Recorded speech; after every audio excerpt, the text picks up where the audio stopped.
오늘 봉독한 42편은 43편과 더불어 원래 한 시편이었습니다. 한 시편을 나누어서 두 편으로 나누었는데 이것을 한 시편으로 합한다면 이 고라 자손의 시가 11편이 되고 두 편으로 나누면 고라 자손의 시는 12편이 됩니다.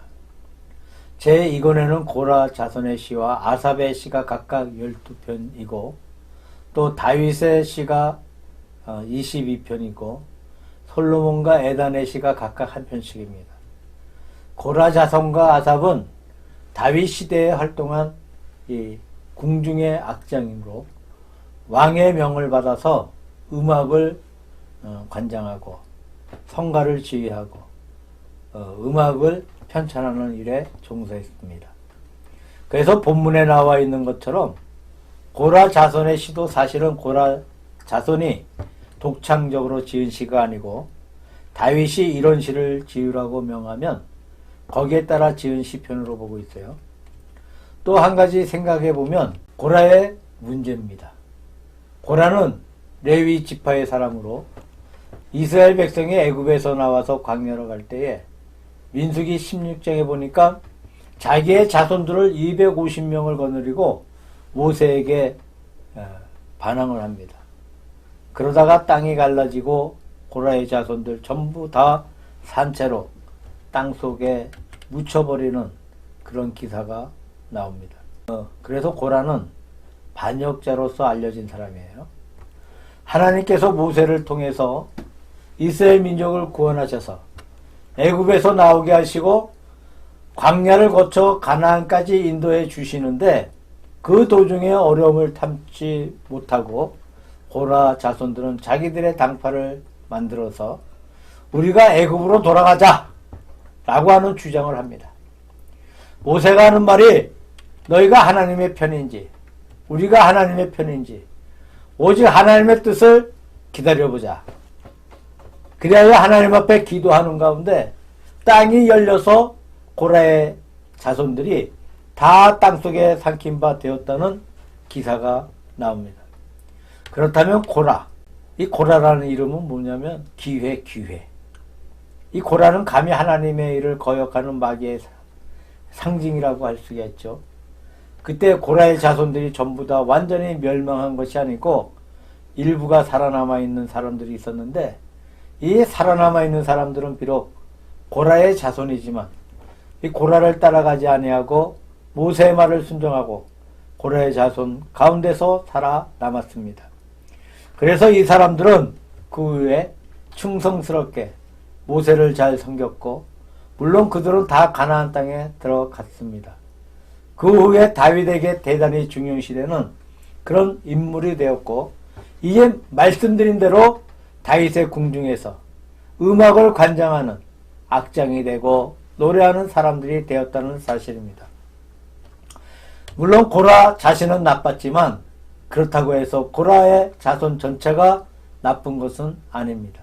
그 자손 가운데 고라의 반역에 가담하지 아니하고 하나님께 충성된 사람은 하나님께서 그대로 그를 사랑하시고 중용하시고 다윗의 집안에서 중요한 역할을 맡겨 주셨다는 사실을 우리가 기억해 보아야 한다고 생각합니다. 하나님께서는 아버지의 죄를 아들에게 갚지 아니하시고 아들의 죄를 아버지에게 갚지 아니하시고 각자에게 자기의 믿음 가운데 복을 주시고 또 화를 주시는 사실을 알 수가 있습니다. 시편 42편과 43편을 합해서 쫓기는 자의 묵상, 쫓기는 자의 노래라고 불리고 있어요.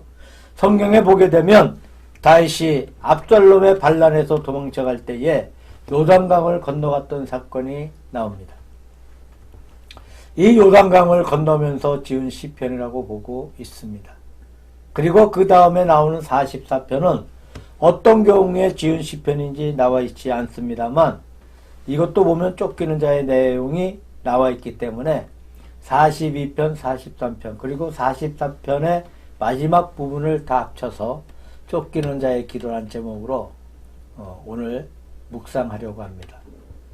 자, 42편과 43편을 합한다면 42편 1절에서 5절까지는 하나님께 대한 갈급한 심령을 말하고 있어요. 42편 6절에서 11절까지에는 방랑하는 가운데 하나님을 바라보는, 하나님께 기도하는 내용이 나와 있습니다. 그리고 43편 전체 5줄밖에 안 됩니다만 그 짧은 내용 가운데 쫓기는 가운데 구원을 위해서 기도를 드리는 내용이 나와 있어요. 그리고 44편 마지막 23절에서 26절까지에도 구원에 대한 기도가 나와 있어서 43편과 공통된 색채를 그 속에서 찾아볼 수가 있다는 겁니다. 그러므로 하나님께 대한 갈급함, 또 환난 가운데 주님을 바라보는 것, 구원을 위한 기도, 이런 세 가지 단계에서 세 편의 시편을 같이 묵상해 보려고 합니다. 첫째로 42편 가운데 유명한 말씀이 나와 있는데, 사슴이 시냇물을 찾게 갈급한 것 같이 내 영혼이 주를 찾게 갈급하나이다. 아주 대단히 유명한 말씀입니다.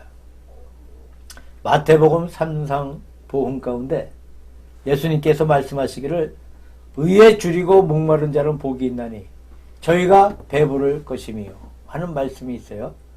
하나님 앞에 우리가 하나님의 공의와 의를 사모하기를 목마른 사슴같이 그렇게 애써서 하나님의 말씀을 사모하는 사람은 반드시 하나님 앞에 만족함을 받는다는 말씀입니다. 시편 42편과 43편이 쫓기는 자의 시편이라고 말씀을 드렸습니다만 이것은 내란을 만나서 쫓겨다니던 다윗의 상황을 반영하고 있어요. 우리가 조용히 생각해 볼 때에 전쟁에 참여하지 않더라도 우리의 일상생활 속에서 쫓기는 일들이 얼마나 많은지 모릅니다. 예를 들면 우리가 너무나 일이 많아서 일에 쫓겨서 사는 생활이 현대인들의 전쟁이 아닌가 생각해 봅니다. 누구든지 다 바쁘다고 해. 바쁜 일에 쫓겨 살아가고 있는 것이 현대인의 삶이고 어려운 사건을 만난 실제의 사건에 쫓겨 그것을 피하고 견디기 위해서 애쓰고 노력하는 모습이 현대를 살아가고 있는 모습입니다. 어떤 의미에서 현대의 삶은 쫓기는 생활의 반복이라고 할 수가 있죠.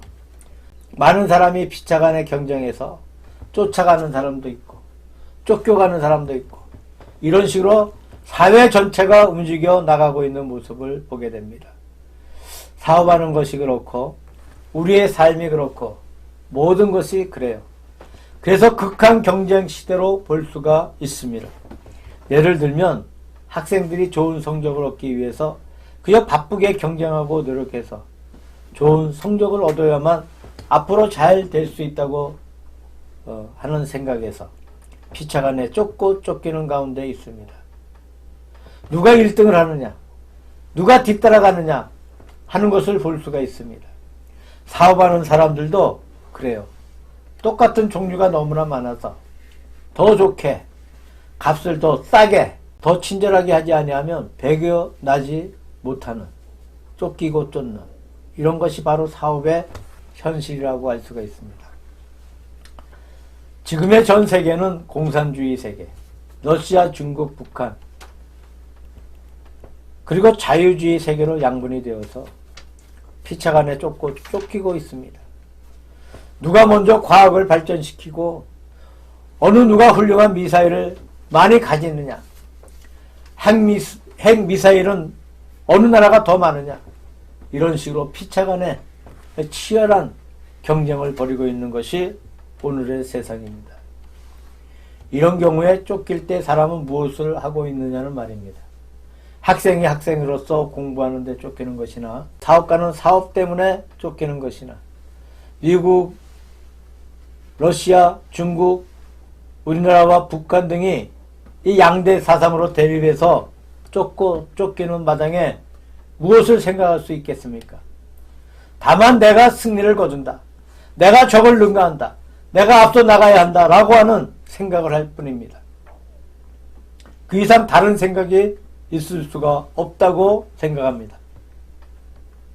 내가 상대방을 이겨야 하겠다. 능가해야 하겠다. 그런 생각밖에 하지를 못할 것입니다. 다윗이 압살롬에게 쫓겨 도망가고 있으면서 압살롬을 능가해야겠다. 압살롬의 반란을 견디고 승리해야 되겠다. 나라를 평정해야 하겠다는 그 일념뿐이지 그 이상 어떤 생각을 다윗이 할 수 있겠습니까? 그런데 42편과 43편을 보게 되면 그것을 훨씬 초월해 있다는 겁니다. 오늘 본문 마지막에 구원을 위한 기도에는 그런 모습을 보이고 있습니다만은 그것보다 긴 부분에는 그런 색채가 보이지 아니하고 오히려 하나님을 갈급히 구하고 기도하며 진심으로 하나님을 바라고 있다는 겁니다. 여기에서 다윗의 위대한 신앙의 모습을 볼 수가 있다고 생각합니다. 사슴은 대단히 잘 뛰는 동물입니다. 유약한 동물에 속합니다. 사자나 표범이나 이런 동물을 만나면 꼼짝하지 못하고 잡혀 죽고 마는데 사슴의 한 가지 장점은 빨리 뛰어갈 수 있는 다리를 가졌다는 것입니다. 이 다리를 가지고 빨리 도망쳐서 무서운 맹수들의 추격에서 묘면해 나가는 것이 사슴의 특징입니다. 뛰어가는 사슴의 모습을 바라보며 다윗은 요단강을 건너면서 이렇게 노래를 부르고 있다고 생각할 수 있습니다. 이렇게 사슴이 급하게 뛰고 있는 모양으로 다윗은 하나님을 향해 갈급하게 구하고 있다는 거예요. 얼마나 아름다운 생각인지 모르겠습니다. 갈급하게 하나님을 찾고 있습니다. 4절에 보면 내가 전에 성의를 지키는 무리와 동행하여 기쁨과 찬송의 소리를 바라며 저희를 하나님의 집으로 인도하였더니 이제 이를 기억하고 내 마음이 상하는도다 라고 합니다. 예루살렘 성전의 성소를 멀리 떠나서 요단 들판과 높은 산에서 하나님을 사모하고 그리워하고 있을 때에 예루살렘 성소에서 하나님 앞에 예배를 드리고 있던 모습, 모두가 하나님을 사랑하는 성민과 더불어 하나님을 찬송하던 모습이 눈에 선하게 보입니다. 얼마나 그립게 느껴져 오는지 모르겠습니다. 그것을 노래하고 있는 것입니다. 이스라엘이 1967년 유명한 6.1 전쟁에서 불과 6일 만에 애굽 사람들을 항복시켜버리고 요르단이며 시리아며 그 지방에 있던 모든 나라를 다 굴복시켜버리고 영토를 확장해 갔던 놀라운 일이 있었습니다. 제3차 중동전쟁으로 아랍의 결속강화를 하고 이스라엘과의 대결에서 회복하려는 대통령 나세르는 대군을 시나이 반도에 투입하고 유엔 긴급군의 철수를 요청하고 아카바만의 봉쇄를 선언했습니다. 6월 5일 이집트 이스라엘 간의 전투가 시작되었고 전라는 시리아 요르단으로 전면적인 전쟁으로 확대되었는데 전쟁의 시작과 함께 이스라엘은 기습 공격으로 아랍 측 공군력을 괴멸시키고 이스라엘군은 압도적인 우세 속에 4일 만에 이 시나이 반도를 점령했고 요르단강 서안 지역 시리아 국경의 골란 공원을 공략하였어. 국제연합 안전보장이사회는 6월 6일 즉시 정전을 결의하였고 쌍방의 수락에 의해서 6월 9일 정전이 실현되었어요. 그때까지는 예루살렘이 절반으로 나누어져 있었습니다. 한쪽은 유대인이 차지하고 한쪽은 요르단이 차지하고 이렇게 나누어져 있었는데 이 예루살렘 성을 통일하여 다이안 장군이 입성할 때 이 통곡의 담 앞에 온 군인들이 다가가 담을 붙들고 통곡하며 하나님 앞에 기도를 드린 것이 제일 처음에 한 일이라는 신문의 보도를 기억하고 있습니다. 이 나라가 이렇게 분할되어 오랜 세월을 통곡하며 살아왔습니다. 1948년도에 독립한 이후에 1967년에 이르기까지 그야말로 20년간이나 가보지 못한 곳입니다. 아랍인들이 점령해서 들어가지 못했는데 솔로몬 성전이 없어지고 난 후에 이스라엘 사람을 위해서 통곡의 담이 솔로몬 성전의 역할을 해 주었습니다. 이것이 그들의 지성소로 이 통곡의 담을 붙들고 하나님 앞에 기도하는 것이 가장 성스러운 일이라고 그들은 생각했습니다. 그래서 통곡의 담을 빼앗겨 들어가지 못할 때는 다윗의 묘소라는 무덤에 가서 하나님 앞에 예배를 드렸다고 합니다. 그렇게 하다가 드디어 통곡의 담을 점령하게 되었을 때 그들은 감격에 넘친 줄로 생각됩니다.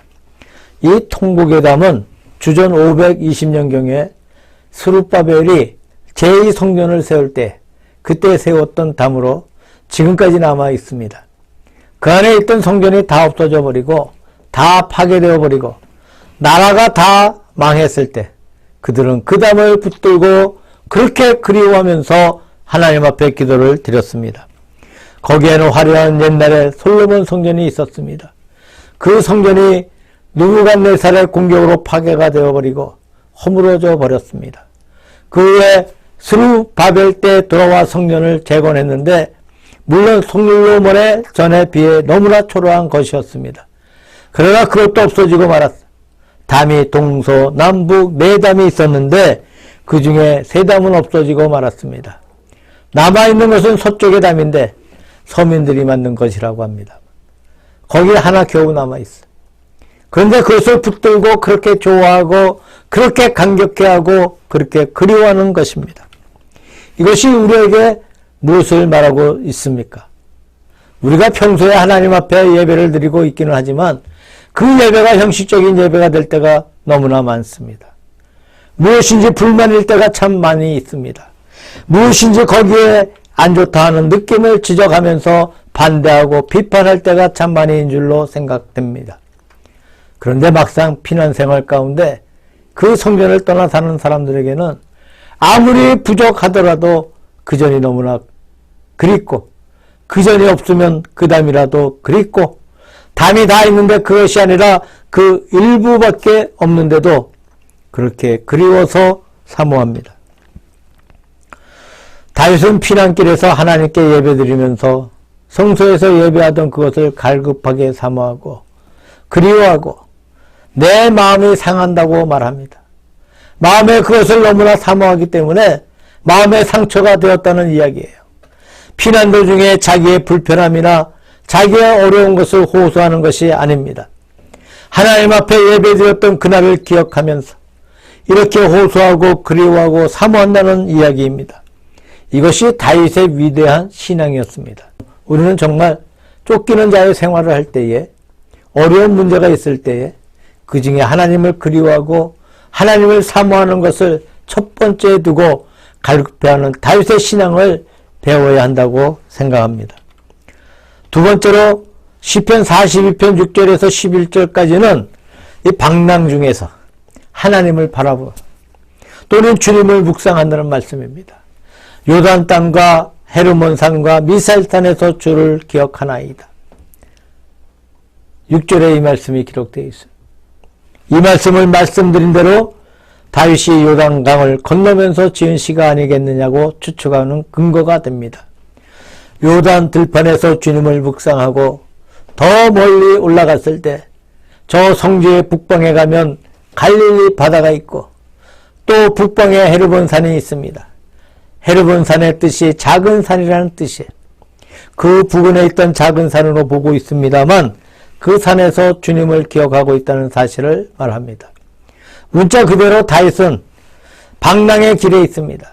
피난 도중에 있으니 오늘은 여기에서 자고 내일은 저기에서 자고 또 어느 동굴에 숨어 있고 이런 식으로 쫓겨가는 생활인데 쫓겨가는 방랑 생활 속에서 주님을 묵상하는 말하자면 순례자의 생활을 보낸다는 것입니다. 우리가 성지에 간다면 성지순례를 한다면 무엇을 합니까? 순례를 할 때 예틀을 하나하나 돌아보면서 성전의 기사를 마음 가운데 기억하고 성전에서 이루어졌던 그 사건을 나의 현실에 맞는 것처럼 내 마음 가운데 묵상을 드리고 감사하고 하나님의 은혜를 묵상하는 것이 바로 순례자의 길이 아니겠습니까? 갈릴리 바다에 간다면 우리 주님께서 베드로와 그 모든 제자를 부르신 사건을 묵상하고 거기서 바다 위를 걸어가신 사건을 묵상하고 헤르몬 산에 가면 예수 그리스도의 변화된 모습을 묵상하고 가버나움에 간다면 예수님께서 가버나움에서 백부장의 종을 고치신 사실을 묵상하고, 가나에 간다면 거기에서 예수님께서 처음 이적으로 물로 포도주를 만드신 것을 묵상하고, 이런 식으로 하나하나 그 지역에서 옛날에 이루어진 주님의 거룩한 역사를 우리가 묵상해 가는 이것이 바로 순례자의 길입니다. 다윗은 지금 방랑의 길에서 쫓겨가는 생활 가운데 순례를 하고 있어요. 어떤 의미에서 아마 다윗이 쫓겨가지 않았다면 이런 순례를 도저히 못했다고 생각합니다. 왕이 예루살렘의 궁성에서 백성을 다스리는 일이 얼마나 바쁜데 언제 그렇게 무심하게 골고루 다니면서 그 지역을 돌아보고 묵상할 수 있겠습니까? 그런 의미에서 이때 다윗은 하나님께서 나로 하여금 이렇게 쫓겨다니게 하신 것은 이런 지역에서 이런 사실을 묵상하고 저런 지역에서 저런 사실을 깨닫게 하시기 위해서 나를 보내신 것이라고 아마 그렇게 느꼈는지도 모르겠습니다. 요단뜰에서 주님을 묵상합니다. 옛날에 엘리야 엘리사를 묵상합니다. 엘리야 엘리사가 이 요단을 쳐서 건너갔던 그 사건이 여기에 있었고, 엘리사가 자기 제자의 잃어버린 도끼를 찾아준 사건들이 있었습니다. 요단강과 요단뜰은 풍부한 사적이 있는 지역입니다. 또 여기에 헤르본 산은 성지에서 가장 높은 산에 속합니다만 여기에서 요단강이 발원해서 시작되는 것입니다. 이 헤르본 산에서 물이 흘러서 그것이 고여서 메론 호수가 되고 다시 흘러서 갈릴리 바다에 이르게 되고 또 요단강으로 흘러가서 저 사해까지 흘러가고 있습니다. 헤르몬산은 성지에서 가장 높다고 합니다. 또 이 미샬산은 작은 산인데 예루살렘에 있던 성전이 세워져 있던 모리아산과 대조해서 나와 있는 줄로 생각합니다. 이 작은 산에서 예루살렘의 큰 산을 하나님의 위대한 성전이 있는 산을 묵상하나이다 라고 말씀하고 있어요. 여기에 보면 낮에는 주의 인자가 있고 밤에는 주의 찬송함이 있나이다 하는 말씀이 있습니다. 낮에는 다윗이 분주하게 쫓겨 도망을 다니고 있어요. 한 걸음 한 걸음 하나님 앞에 기도를 드리면서 도망가고 있습니다. 기도를 드릴 때면 하나님의 응답이 나의 마음속에 임하여 오고 주의 사랑이 그의 마음을 벅찬 감동을 주었어요. 그것을 가리켜서 주의 인자라 말하고 있습니다. 쫓겨가는 생활에서 하나님 앞에 기도를 드리고 기도에서 받은 은혜를 하나님의 인자라고 합니다. 밤에는 조용히 어느 동굴에서 어떤 바위 틈에서 쉬면서 찬송을 부릅니다. 오늘도 이렇게 무사히 지켜주신 하나님, 이 하루의 생활도 어려운 가운데 보호하신 하나님 앞에 감사를 드립니다. 이것이 다윗의 생활이었다는 이야기입니다. 우리가 낮에 여러 가지 많은 일들을 만나게 돼요. 마치 다윗이 적군이 다가오는 것을 보면서 하나님 앞에 기도를 드리고 기도하는 가운데 하나님이 주시는 편안을 받은 것처럼 우리가 모든 일을 맞이할 때 하나님 앞에 기도하고 하나님의 인자심을 구할 수 있는 낮이 되기를 바랍니다. 밤에는 오늘도 은혜 가운데 보호해 주신 하나님을 찬송을 드리고 찬양을 하면서 하나님께 감사하는 그런 감사가 밤의 노래로 고백되기를 바라는 것입니다. 이와 같이 무섭고 괴로운 방랑 생활 중에 다윗은 마치 순례자의 생활처럼 가는 곳마다 하나님의 은혜에 결부시켜서 하나님께 묵상하고 주님을 바라보았다는 사실입니다. 마지막 세 번째 단계는 구원을 위한 기도라는 것. 이렇게 하나님의 은총을 기다리고 또 하나님 앞에 주의 진리를 갈급히 사모하는 이것이 의로운 태도입니다. 하나님의 백성은 어려울 때 하나님 앞에 간절하게 구원을 위해서 기도할 수 있는 그런 특권이 있습니다. 그래서 여기에도 기도가 나와 있습니다. 43편에 보면 불의한 자에게서 우리를 구원시켜 달라는 그런 말씀이 있습니다. 43편 1절에 보게 되면 하나님이 나를 판단하시되 경건치 아니한 나라에 향하여 내 송사를 변호하시며 간사하고 불의한 자에게서 나를 건지소서. 만약에 시편 42편과 43편이 압살롬의 반란에서 피해갈 때 지은 시편이 사실이라면 여기에 간사하고 불의한 자라는 것은 압살롬이 아니겠습니까? 다윗 왕은 압살롬을 사랑했어요. 압살롬이 자기 형 암몬을 죽였는데도 다윗은 한때 진노했지만 그를 용서하고 예루살렘에 다시 맞아들였어요. 압살롬이 마지막 전쟁에서 수풀에 걸려서 죽었을 때 다윗은 통곡을 하면서 내가 너를 대신해서 죽었으면 좋을 뻔했다며 그렇게 통곡한 말씀이 있습니다. 아버지로서 아들을 사랑한 것은 사실입니다. 지극히 사랑했어. 그러나 아버지의 사랑은 사랑이고 공의는 공의예요. 압살롬이 불의했다는 말입니다. 물론 다윗이 이런 내란을 만난 것은 다윗 자신의 범죄 때문이었습니다. 다윗이 우리아의 아내를 범하고 우리아를 전쟁터에 보내서 죽이는 이것 때문에 그 가정에 환란이 일어나게 되고 나라에도 내란이 일어나게 되고 그래서 하나님이 다윗에게 환란을 주신 겁니다. 그리고 자기 자신은 하나님 앞에 반성하고 회개하고 있습니다. 그러나 다윗의 범죄와 압살롬의 범죄는 근본적으로 성격이 다릅니다. 다윗은 하나님의 거룩한 백성으로 하나님을 잘 믿고 나가다가 한때 마귀의 시험을 받아서 눈이 어두워져서 선과 악의 감각을 잃어버리고 길을 가다가 돌에 부딪혀서 넘어진 사람같이 실수한 것뿐입니다. 그러나 압살롬이 행했던 그 모든 일은 처음부터 방향이 달랐어요. 하나님을 믿고 가다가 넘어진 것이 아니고 처음부터 하나님을 등지고 간 사람이야. 우리가 입에 담아낼 수도 없을 만큼 너무나 악한 일을 많이 했어. 아버지를 반역하고 아버지가 있는데도 아버지의 부하를 자기의 부하를 만들어 민심을 도둑질했어. 백성들이 왕에게 송사를 받으러 오면 그 사람에게 이간질을 하여서 그 사람의 마음을 얻었습니다. 이런 식으로 민심을 도둑질해서 쉽게 말하면 반역을 해서 왕이 되고 왕이 된 후에 자기 아버지를 죽이겠다고 추격하고 참 무서운 죄를 많이 범했던 사실을 봅니다. 그러므로 같은 죄라 하지만 다윗의 죄는 실수라고 할 수 있고 압살롬의 죄는 죄라 할 수 있습니다. 참 이 말씀이 내가 맞게 하는 건지 모르겠지만 우리도 죄를 지면서 실수라고 할 수 있지 않을까. 참 모순된 말이죠.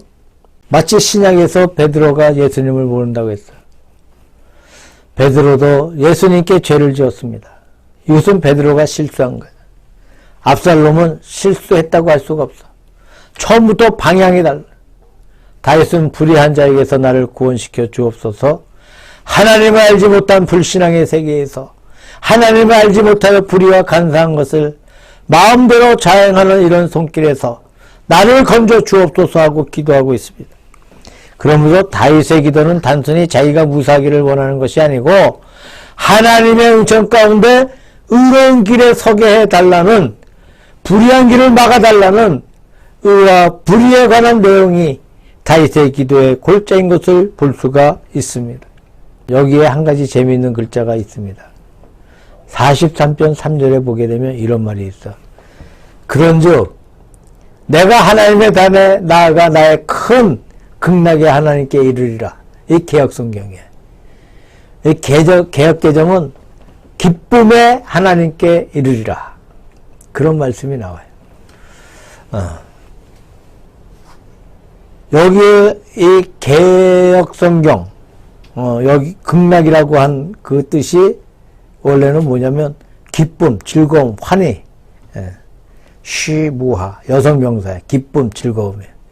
근데 이 개혁개정에서 제대로 번역을 해서 기쁨의 하나님께 이르리라. 극락이라고 하면 우리가 얼핏 듣기에 불교의 문자가 아니겠습니까?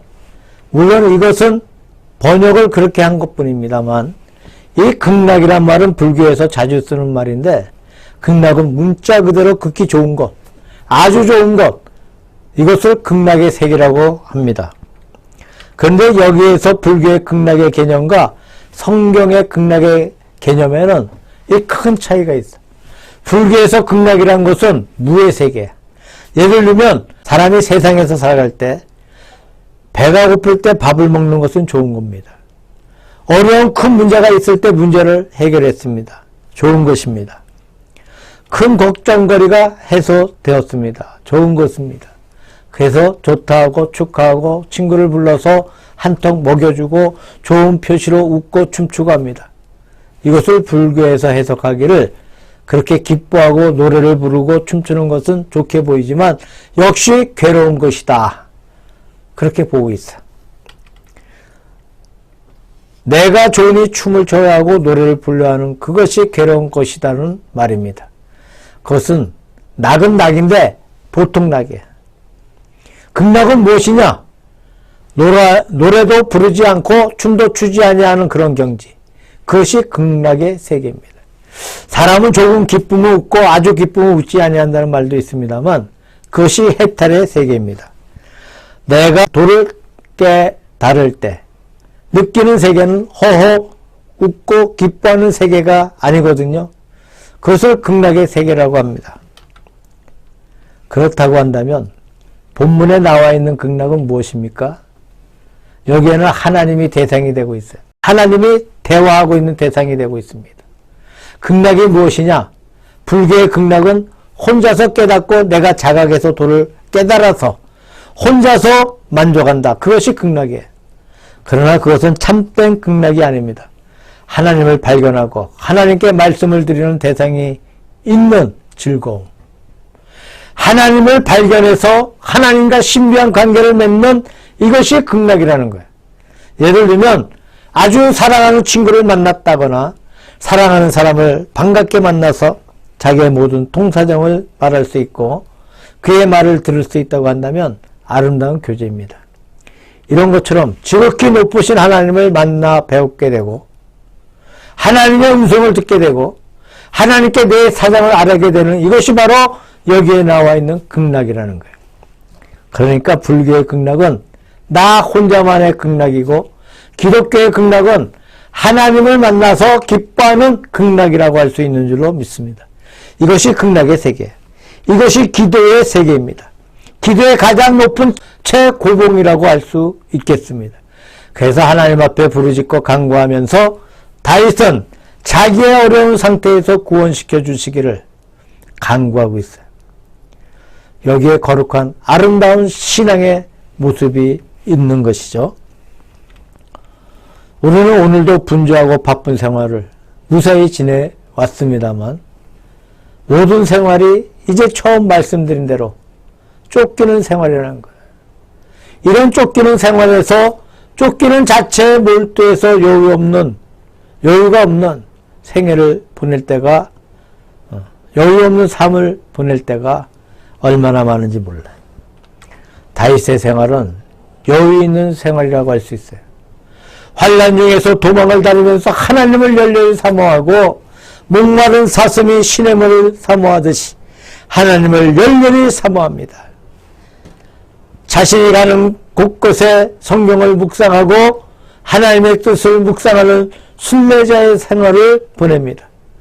또 어려울 때 하나님 앞에 호소하고 하나님과 사귀는 극락의 세계를 체험하고 있는 것을 보면서 다윗의 참 신앙의 아름다운 면모를 볼 수가 있습니다. 우리도 역시 일상에 쫓기는 모든 생활 속에서 쫓겨다니는 다윗이 하나님을 향하여 묵상하며 하나님의 도움을 바라는 것처럼 이러한 묵상이 우리의 생활 속에서 날마다 이루어지기를 우리 주 예수 그리스도의 이름으로 축원합니다.